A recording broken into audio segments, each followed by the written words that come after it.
Roho Mtakatifu ni sawa au ni mfano wa sanduku la agano, sanduku la Mungu. Kwa sababu gani? Ndani ya sanduku la Mungu kulikuwa kuna amri za Mungu, kulikuwa kuna maelekezo ya Mungu.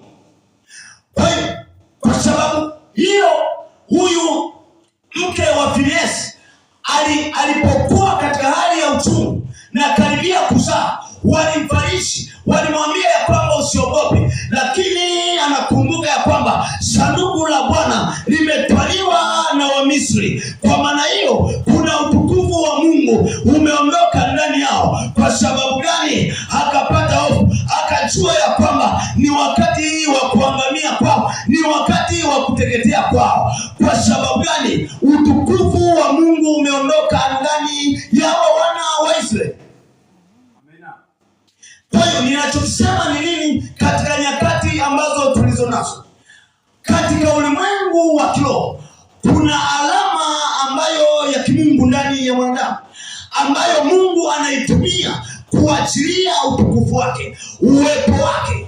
Ndio maana Musa anasema ya kwamba Mungu, usipoenda nami usitoe mahali hapa. Kwa hiyo amini ya kwamba ukitembea na alama ya Mungu, umetembea na utukufu wa Mungu, umetembea na uwepo wa Mungu ndani yako. Adui katika ulimwengu wa roho atapokuona, ataona uwepo wa Mungu ndani yako. Adui katika ulimwengu wa roho atapotaka kuharibu maisha yako, atamuona Kristo kwanza kabla hajakuona wewe, akikupigania, kwa sababu ya kwamba wewe ni alama ya Mungu katika ulimwengu wa roho. Na ni hatari sana katika nyakati tulizo nazo kwa watu ambao hawatembei na uwepo wa Mungu, utukufu wa Mungu.